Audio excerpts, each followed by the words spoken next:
You listen to this podcast because you like books, or maybe because you like learning, or maybe you just like the sound of my voice lulling you to sleep. If it's the first two, Audible has you covered. Too busy to read? Driving and don't want to run into another dog? Audible is a huge library of audiobooks where people read to you like you're a kid again. And guess what? You can try it out for free. Just go to readlearnlivepodcast.com/audible to sign up for your free trial today. And I think that the power of listening, it seems simple, but I think it's very powerful and very profound. And I think that if we start to listen to our children and if we start to heed their call, I think that we would be a lot better off.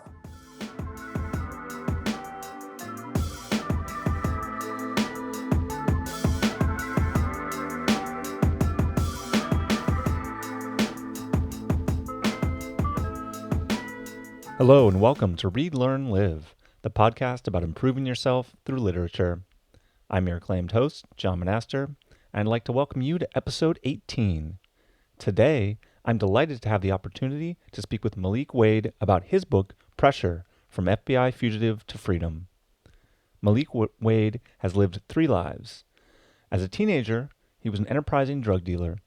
As a young man, he was a fugitive from the FBI and eventually a prison inmate. As an adult, Malik transformed his life to become a mentor, author, entrepreneur, and the executive director of Scholastic Interest Group. When not speaking at universities as a youth advocate, he likes to work out, read, write, and travel to places like Ghana. Malik lives in San Francisco, and I hope you enjoy our conversation as much as I did. All right, hello everyone. This is John Monaster. Welcome to Read, Learn, Live. Excited to have Malik Wade on today and to talk about his book, Pressure, From FBI Fugitive to Freedom. Malik, say hello. Hello to the people. Cool. Well, thanks so much for joining me. I'm really excited. The book was just amazing and really insightful and thoughtful, and I'm really looking forward to our discussion today. So I'd like to start out just by asking the author in their own words just to summarize the book for us. Well, the book, Pressure, From FBI Fugitive to Freedom, is a book about, my journey going from a young man, a 15-year-old young guy, African American who grew up in the inner city of San Francisco, who started selling drugs at an early age. It transitions into me being an FBI fugitive and on the FBI's wanted list for 7 years, me living in exile, moving out of the country, and going to federal prison with a 14-year sentence, reshifting my paradigm in federal prison, getting out of prison and reintegrating myself back into society. While I was reintegrating myself back into society, I was able to start a nonprofit organization working with at-risk youth in the inner city of San Francisco, as well as become involved with a special entrepreneurship program at Stanford Law School, as well as have an opportunity to speak at a couple of major universities and some colleges, as well as some juvenile correctional facilities. So the book pretty much is, it talks about the transformation. It's a story, I believe it's a redemption story, and a story that epitomizes humility. Yeah. I think, and it's a great story, and you tell it very well. So I'd like to start off with a couple of questions about the writing process. I think that's usually interesting and helps to inform us a little bit about the book itself and maybe you, and especially in this case, since it's a memoir, it's all about you. My first question is always, why did you decide to write this book? You're already out there telling your story, working with your nonprofit. Why did you think now was the right time to put it all into book form? Well, to be honest, initially I was very hesitant to share my story because I've always been a very reserved and laid back person. However, I had several people who were close to me, they were asking me, to share my story. And it took a lot of thought, and it took a lot of poking and prodding. And the reason that I decided to actually eventually write the stories because I felt that the story could be used as a teaching tool. The story could be used to educate and enlighten people, whether it is a young man who is on the right path or it is an open-minded professor or someone, criminal defense attorney or um, people who want to gain a deeper insight into urban America or the world of mass incarceration. Hmm. So while you were going through and writing the book, what was your writing process like, and then what was your editing process like? Did you develop kind of a groove? Did you start and stop a lot? How long did the whole process take? The writing process for me was I get up every day at 5 o'clock in the morning. So, I get up and I'll do my affirmations, my prayers and my meditations, and I'll write every day from 5:30 for about to about 8 o'clock. My writing process, it came relatively easily. I didn't have to start and stop a lot. I didn't never really get writer's block. I would get up and I would think about a particular subject that I wanted to tackle or that I wanted to write about. And I would pretty much write through a stream of consciousness. Whatever came to my mind, I pretty much would write it. And my thoughts are pretty um, kind of coherent. However, Hmm. if I chose to write about a particular subject one day, the next day I would refine that subject and I would probably shift some things around, do a little bit of editing, and I would probably edit uh, one piece or one particular subject for about 3 or 4 days. And then eventually those particular subjects would become chapters. Okay. And what was the hardest part about the whole thing? Um, Putting everything in chronological order because when I Mm. when I wrote it, I didn't write in chronological order. So once I completed the manuscript, I had to go back and try to put everything in chronological order so that it would read coherently and fluidly. Right. No, it's important. So, yeah, maybe tell me about a time something that you wrote surprised you. Was there anything that really that came out of your writing that you hadn't thought about before? I think there's a particular section or chapter when I talk about my emotions, and I had to vividly tell some of the emotions that I had experienced when I was a fugitive, on the run from the FBI for those 7 years. So some of those things, obviously they stimulated and evoked a particular response from me, and I guess it was sort of like catharsis. It was an Hmm. emotional release once I was able to actually get those thoughts down on paper. Mm. Oh, that's really interesting. I wonder if that's common for people when they write memoirs. Sometimes coming to terms with something that you hadn't thought about for a while. Right. Yeah. Writing that particular section, like I said, dealing with the emotional aspects of my trials, it was Hmm. to a certain extent it was therapeutic. And I did, Yeah. I'm not really a super emotional guy. At least I thought I wasn't. So, once I actually wrote it and went back and read it, I realized the deep impact that actually writing it down had on me. Yeah. Oh, that's interesting. That's an argument maybe for like keeping a journal, or otherwise just maybe everyone should be thinking through, whether they should take time every now and again and just write down some of their thoughts Right, right. and be introspective like that. Huh. Cool. So let's talk about the book itself. And you start off with your childhood. You start off, like you said, chronological order. So, the first part of the book is all about your childhood, and I'm just curious about what that was like. My childhood, I grew up in San Francisco. Actually, I grew up right on the borderline of San Francisco in the city called Daly City. But it's right on the Hmm. borderline. Pretty much every time I left the house, I was in San Francisco County. So, I grew up in public housing. I was raised by a single mother. She had 3 children, and she was pretty much raising us alone. I grew up housing that I grew up in was relatively new when we moved in, so it wasn't decrepit. It wasn't. It didn't look like the South Side Chicago or West Baltimore, but it was public housing. But it was relatively new when we moved in, and the neighborhood was filled with pretty much working poor, people who struggled and lived from paycheck to paycheck.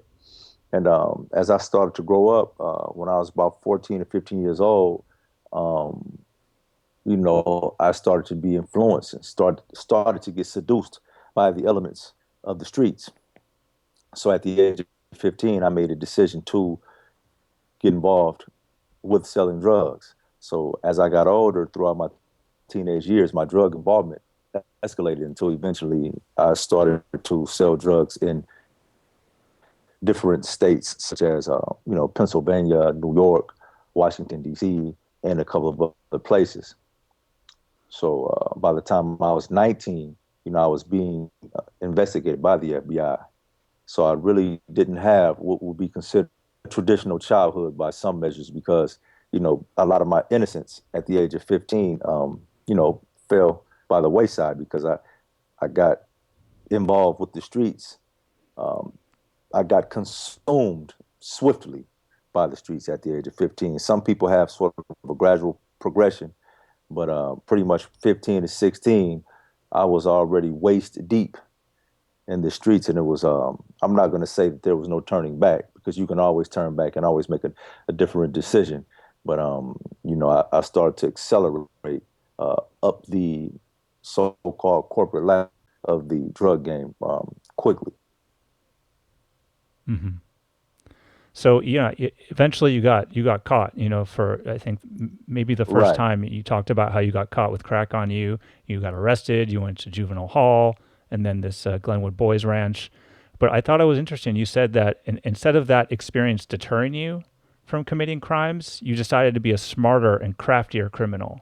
And I'm just curious why that happened. Why do you think you were arrested, something most people would be upset about, and that instead of that pushing you away, instead of that stopping you, it seemed to make you want to do it even more. Well, unfortunately, in the environment that I lived in, it's similar to many urban environments throughout the United States, where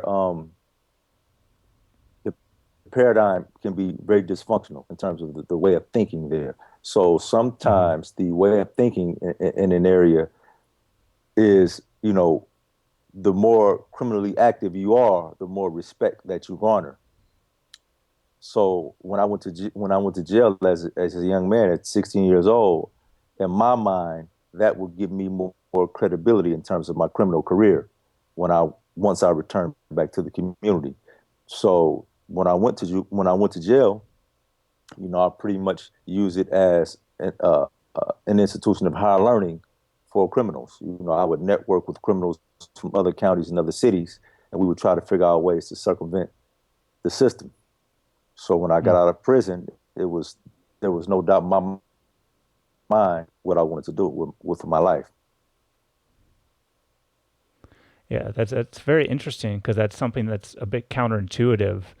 Do you think that's still the case? Do you think that still happens all the time? Do you think a lot of people still treat Abs- going to prison as kind of Absolutely, like a badge of honor? absolutely. Absolutely. It's no change. You know, it's no change whether it's in the inner city of San Francisco, St. Louis, Brooklyn, New York. When you have urban areas and not just necessarily black areas, it could be an area where any area where criminal activity takes place. It could be, white guys, Hispanic guys, Asian guys. It doesn't necessarily matter. But when you are criminally active and when you're in an environment where criminality is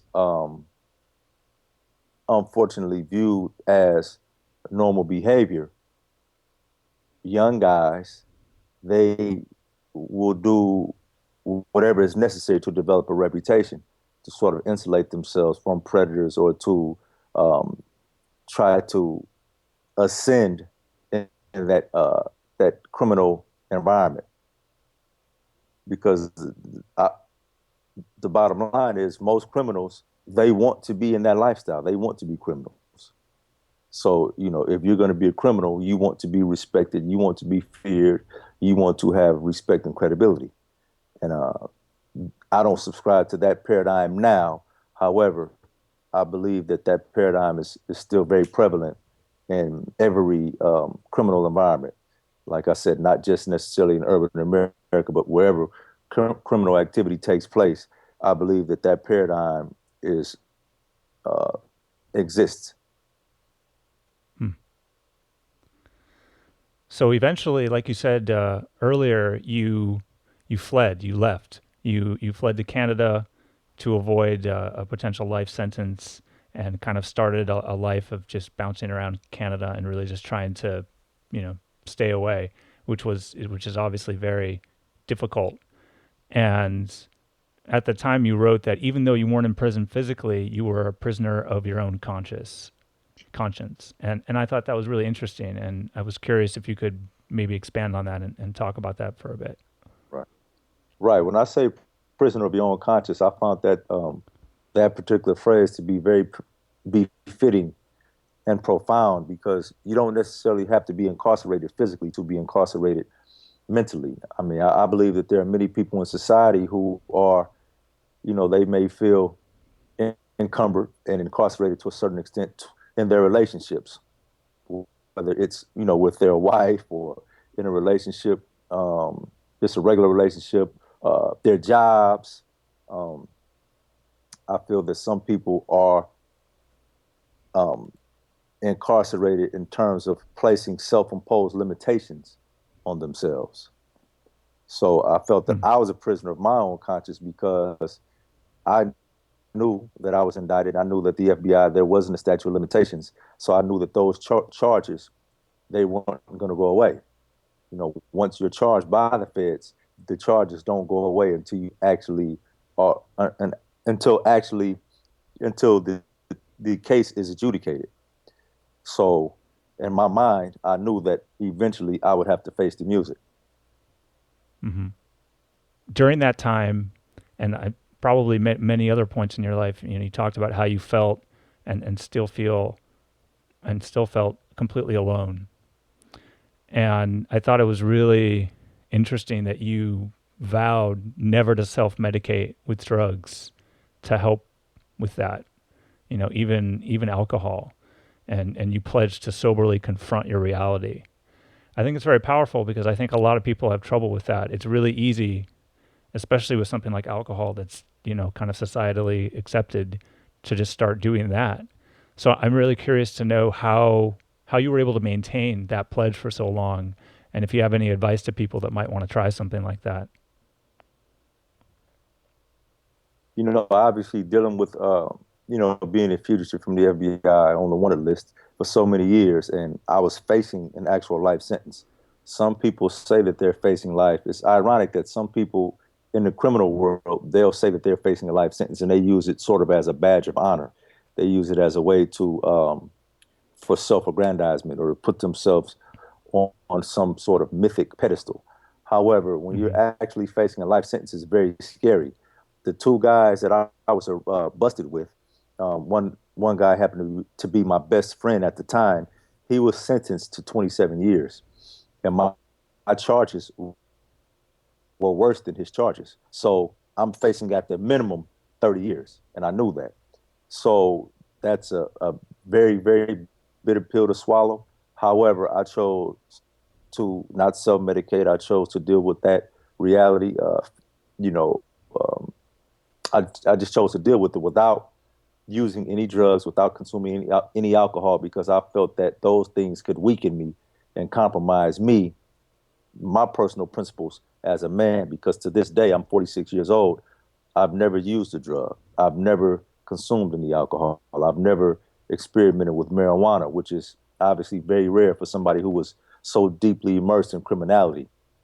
So I just made a vow to never anesthetize myself, and I've been sticking with that vow to this very day. So let's say somebody comes to you and says they want to do that too. What would you tell them what would you tell them that they had to do to make that happen, and what they were going to face If they wanted to medicate themselves, if they wanted to abstain like you did? or if they wanted to abstain, I'll just tell them to take it one day at a time. Just Mm-hmm. that's what I did. Just take it one day at a time, stay steadfast and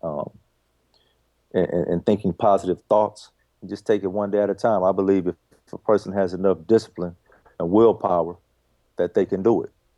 It's Hmm. to me, thought is the cause of it all. So um, every morning when I wake up at 5 o'clock, when I do my affirmations and my meditations and prayers, I pray for the strength. I meditate that to the ancestors that I will maintain the strength to abstain from drugs, from alcohol, from anything that will make me lose control of my faculties. Hmm. So you talk about how overwhelmingly negative images have the power to seep into the consciousness of society, and I think that's very true. And I'm really curious to know if you have any ideas about what we can do to turn those images around and not let them affect us, or otherwise mitigate those negative images somehow. I believe from the time we're brought into this world, we are all affected by subliminal and subconscious messaging around us. So I think that it is the responsibility of people who have mediums like yourself. Right now, you conducting this interview could potentially reshape the thinking of someone who may have a myth or misconception in their mind about drug dealers.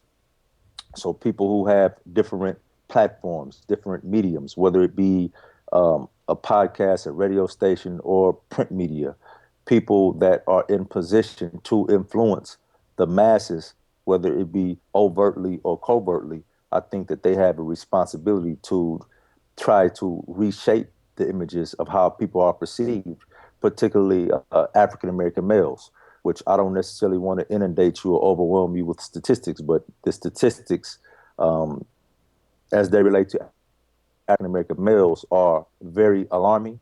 And, sometimes when those statistics are continuously put in front of us, they have um, they can seep into our consciousness and make people actually react to the African American male a certain type of way because they keep getting confronted with these statistics, and they may not know, unbeknownst to themselves, that they may display a particular prejudice based on being confronted with this data from various directions.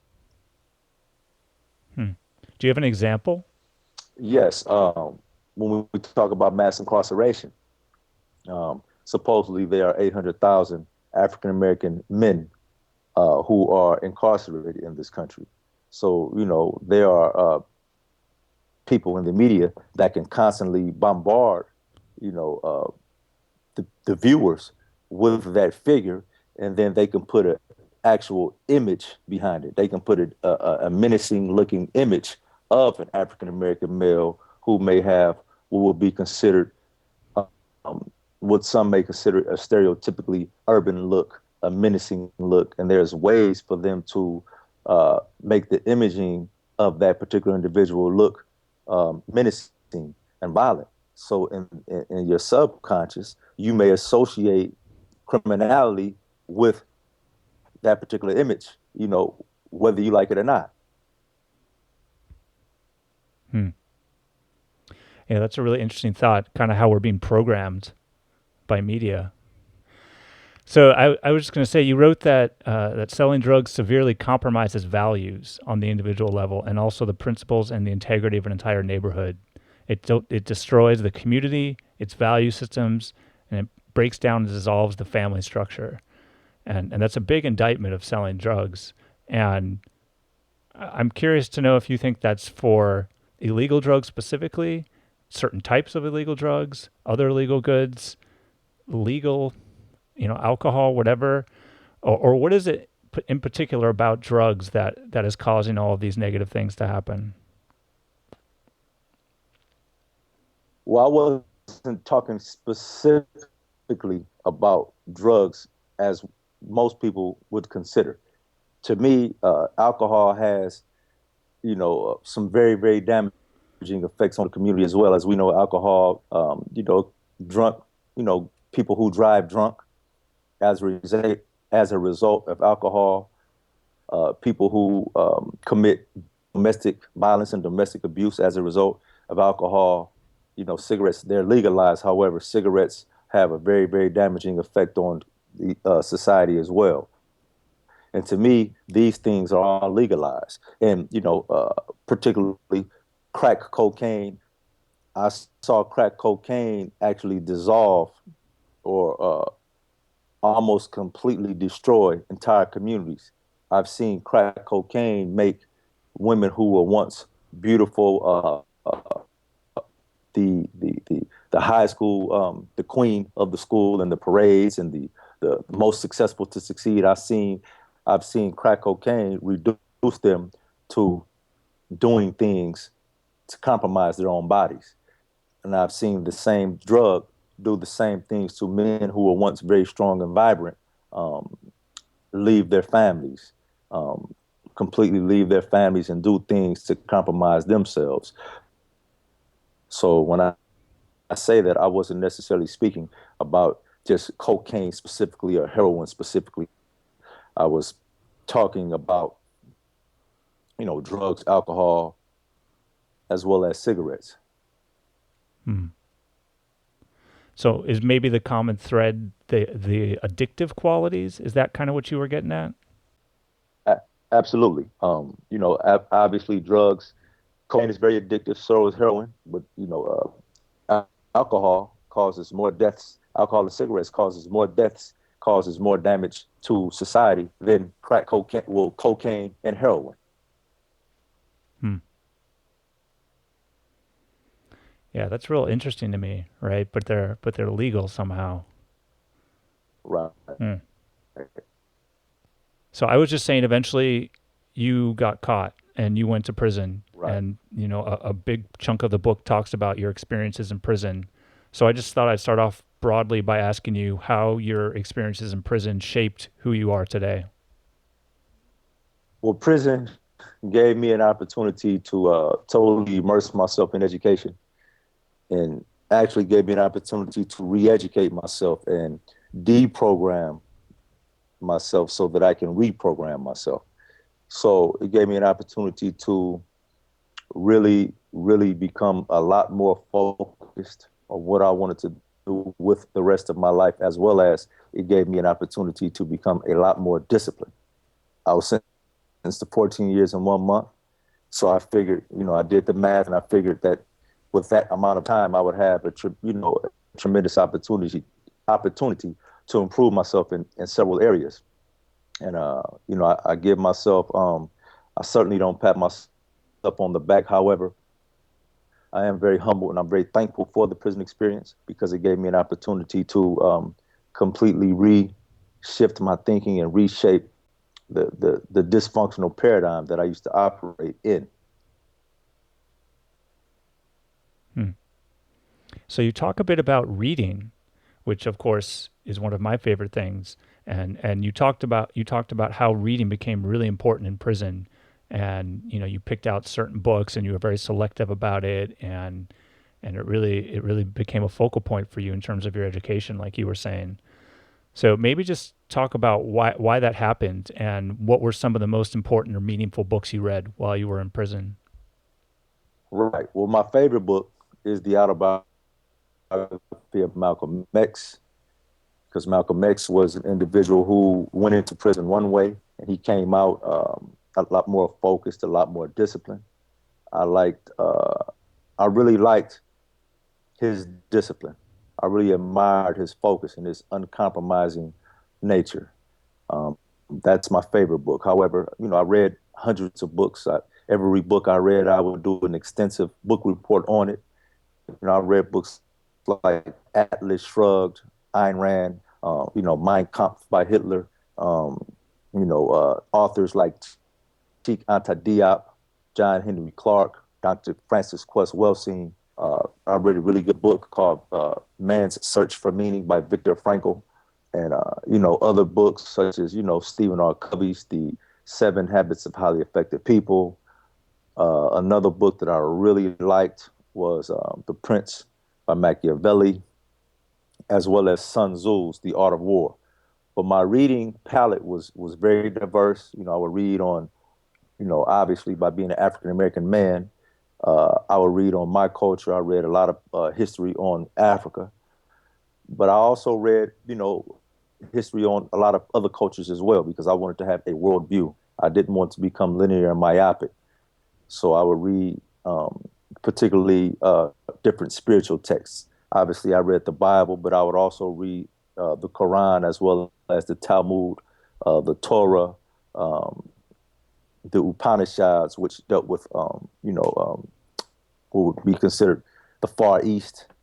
So my Hmm. reading tastes were very, very profound. And some of the books that I mentioned to you had some of the most profound effect on me as an individual. I mean, well, first off, that's really interesting, and I think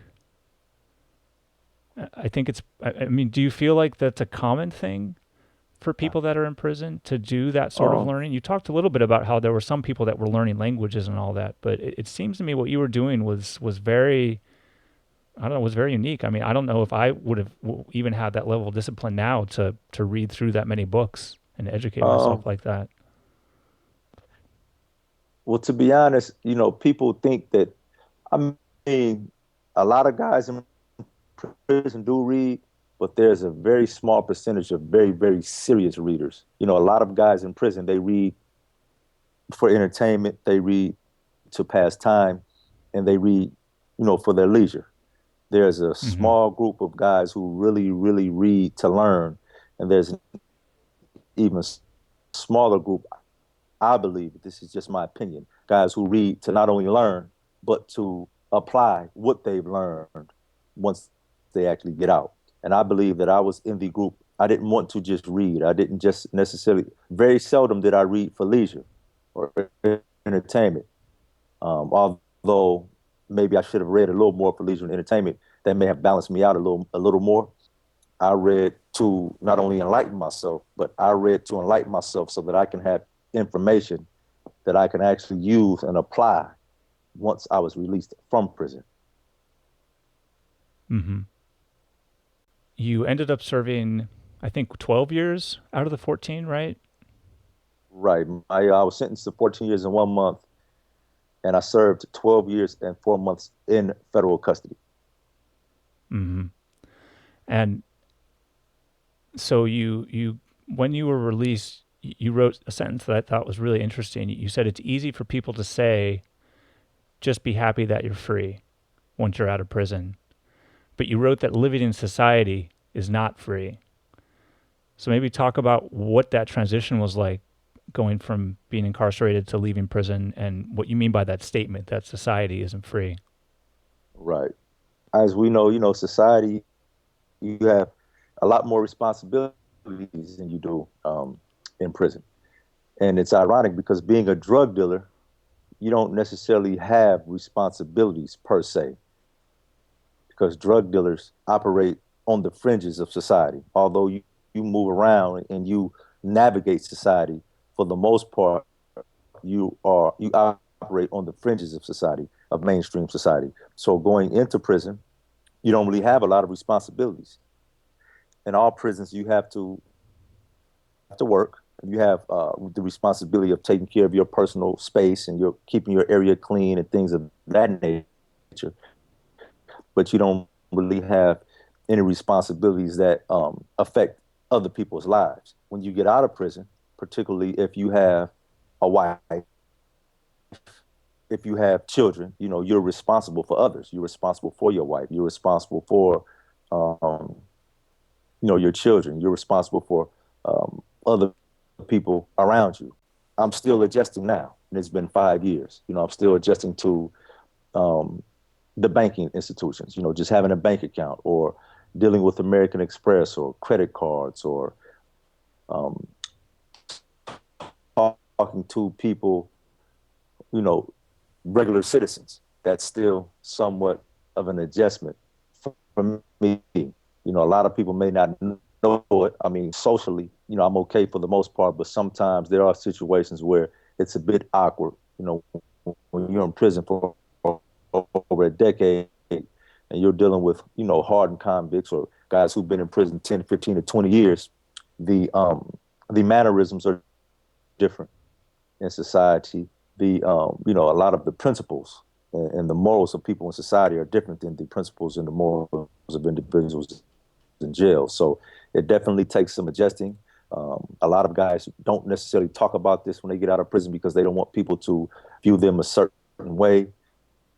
However, in the book, I think I do a decent job of making myself vulnerable and sharing my vulnerabilities as well as the things that I may have feel insecure about. And I think that's important because it will enlighten people to understand that when guys get out of prison, that, you know, they may have tattoos, they may look tough, they may have muscles. However, some of them face uh, uh, issues with um, not fitting in and not feeling comfortable in certain settings. And hopefully, the book will give people a different understanding so they can be a little more amiable and a little more understanding of someone that they have to engage with who has been gone for a, a, a prolonged amount of time out of society. Yeah, I really think that's one of the big strengths of the book is how open and honest you are. I mean, you really committed to just telling the truth and just putting it all out there. And I think that's what makes the book so interesting because, like you said, you don't really get that very often. So it's yeah, that was definitely for me one of the things that drew me to it. One of the things I wanted to touch upon is the idea of redemption and why it was important to you that you redeemed yourself. And it seemed to me that you were planting the seeds of redemption. Well, I felt that it was important uh, for several reasons for me to redeem myself. Um, I wanted to go back into the community whole, and when I say whole, I mean with many of the impurities and toxicities removed from me. When I went to prison, I was toxic. I believe that I was a parasite, that I preyed on people who may not have been as sharp as I was mentally. And I felt that in order for me to leave a legacy that my family can be proud of, that my daughter can be proud of, I wanted to come back to the community to show that an individual can change, that people can change, whether it is an abusive husband or a person who did display the best parts of themselves. I'm not going to say a bad person. I'm not going to necessarily call myself a bad person. I just like to say that I wasn't manifesting the best qualities of myself prior to going to prison. So I thought that redemption was very important. And when I went to prison, I started to plant those seeds of redemption in the way that I conducted myself in prison. Um, by staying focused, by staying disciplined, by staying relatively clear of a lot of the things that take place in prison. And I want to bring those things home with me, and I want the community to be able to clearly see he has changed with the hopes that once they see that an individual like me had the ability to change, that others similar to me can also change. So you talked about your friendship to Pete, and you used a phrase called "real recognize real." What does that mean, and how do you think we can use that in our lives? And when they say real recognizes real, that just means that a genuine person recognizes another genuine person. So, a person can be from a completely different background, a completely different upbringing, and you may have many things in common with that individual. So, when I talk about Pete, one of my mentors, he's a guy that has a completely different background. We have a lot in common as far as business, as far as the way that we view certain things, but we have a completely different background. I mean, night and day. He comes from a stable two-parent household. I think his parents were married like 50 years or something like that. And, but he's a real, as they would say, he's a real dude.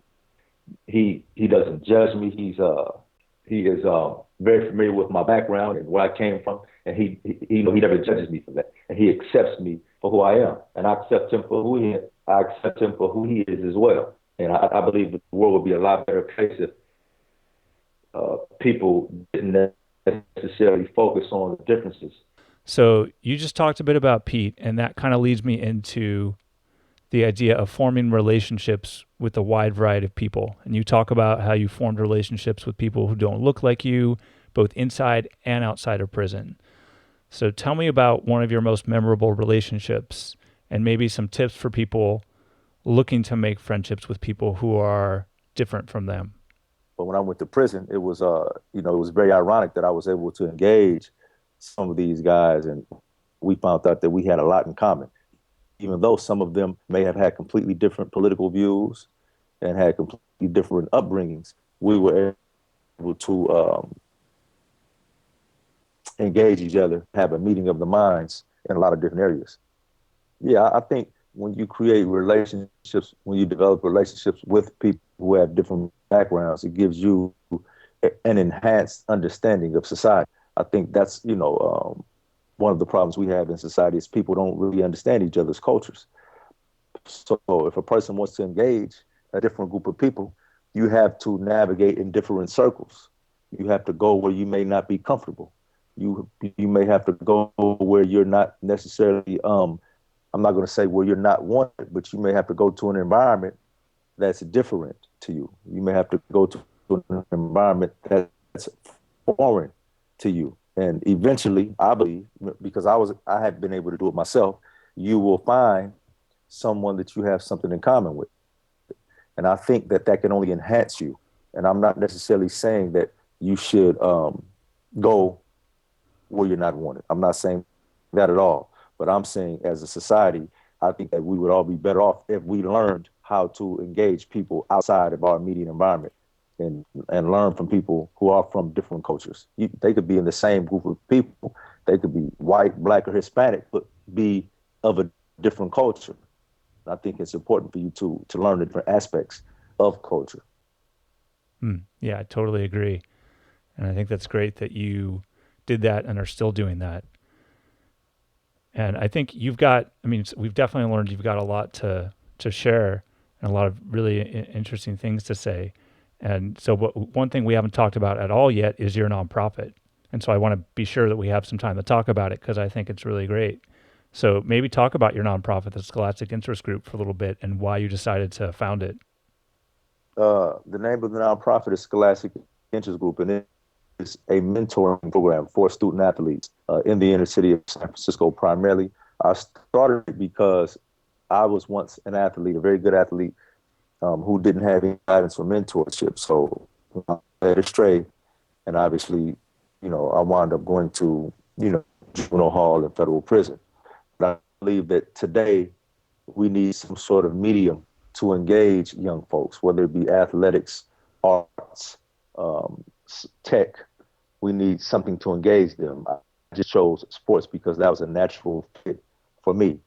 So once I have them engaged through physical activity, through athletics and exercise, then I could start to potentially reshift their thinking, reshift their paradigm, and introduce them to literature, to different books, to different information, and give them different cultural experiences. For example, I have about 15 young men that I work with, and for the last 2 years, I've taken them on an all expenses paid college tour to visit 5 colleges. And just a few months ago, in April, I was able to escort a chaperone for 14 young folks to Ghana, to Accra, Ghana, in conjunction with another program. However, I was able to take a couple of kids from my program who were strictly athletes on that cultural experience. So, what are your goals for the nonprofit for the future? Where do you see it going? That's a very good question. I have this question posed to me a lot, in terms of scaling it, making it bigger. Right now, it's relatively small by choice because I want to give the young men that I work with, I would like to give them that hands-on approach. I don't want to work with hundreds of young men. Um, I do work with groups of young men 3 days out of the week. I'll have I'll facilitate a workshop where there's 12 to 15 young men at a time. However, I like to keep it small because I believe once you get too big and once you start to scale, you start to lose that personal touch. So within the next 5 years, I plan to continue doing what I'm doing. Um, Obviously, I want to continue to raise resources and raise money so that I can provide the necessary resources that the young men that I work with need, whether it be helping them get scholarships to college, or just get a personal trainer, or get an academic tutor to pass the SAT or the ACT test. Well, that's great, and I really think it's an amazing thing. And you talk about it in the book, and you talk about your experience in starting it and growing it. And I think there's tons of lessons in there for people as well about what it's like to start an organization like that. So, I wish you all the best there, and I hope that you can keep going. Well, thank you. I greatly appreciate it. And if anyone's listening, the website is sigsf.org if they want to find out additional information about the nonprofit. And I hope that someone's listening. Let's have our fingers crossed. That's the goal. So yeah, speaking of which, you have a whole chapter on the power of listening. And I'm curious to know your thoughts on the power of listening and why that's so important. I believe, today, I believe in being an active listener, particularly as it relates to our youth. I believe that we need to listen to young folks. Obviously, they are our future, but many of the youth that I engage, they feel like they aren't being listened to. I think that they think that they're being judged. So, when I deal with young folks, I try not to be, at least. I try not to be linear and didactic. I try to listen, and I try to engage them where they are. And I think that the power of listening, it seems simple, but I think it's very powerful and very profound. And I think that if we start to listen to our children, and if we start to heed their call, I think that we would be a lot better off. Mm. Yeah. Yeah, I agree. You end the book with an open letter to your community. That's the last chapter. And it's a really deep, meaningful letter to everyone whose lives you've affected and who you talk about during the course of the book. So why did you feel compelled to write this open letter, to end the book with it, and what did you expect reactions would be from people who read it that were part of that community? Well, I thought the ending was very befitting. I felt that it was totally necessary for me, from a personal standpoint, to issue a formal apology to the many people that I directly affected by my activities. And another reason was, even though the letter was genuine and sincere, I had never seen someone actually issue a formal apology to the community in that way. Obviously, I haven't read everything, and I haven't read every book that was out there, but I had never heard of someone who actually made an apology to the people that they've affected with their behavior. So that also played a part in me ending the book like that. But I think the ending is very befitting, and actually, that's one of my favorite parts of the book. So kind of wrapping up the main discussion here, are there any other lessons or takeaways or ideas that you hoped readers would learn or understand that we haven't really had a chance to talk about? Like I was saying, I believe that there are many lessons in the book. I believe people that I consider to be the sociologically curious, people that want a deeper insight into urban America, and people who have been incarcerated. I think that they'll be able to experience mass incarceration in urban America vicariously through me, through an objective lens.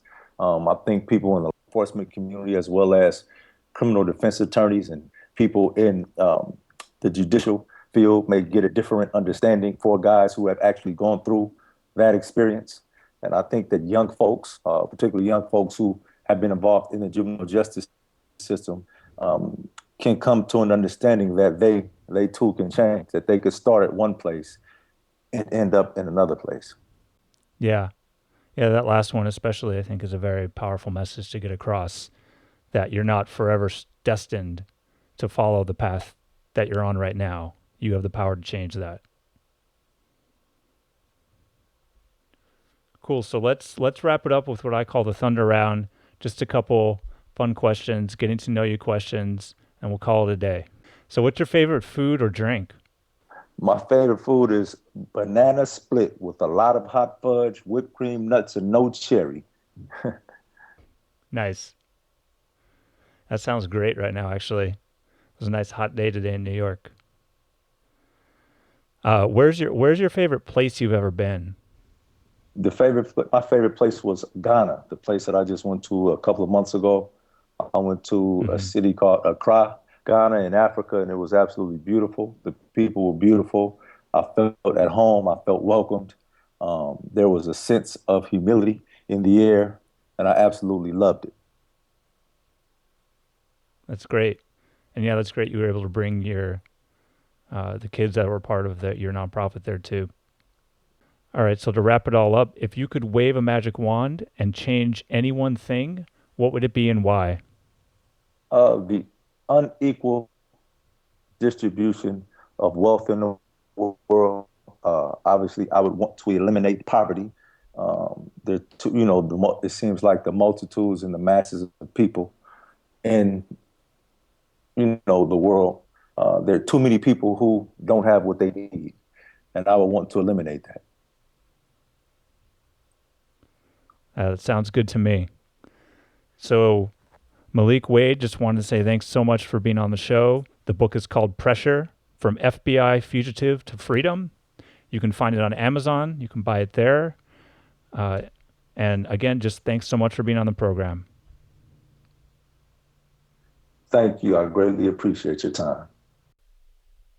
Thanks so much for listening to this episode of Read, Learn, Live. If you liked it, tell a friend and subscribe on iTunes and Google Play. If you hated it, tell a friend and subscribe on iTunes and Google Play. And so it goes.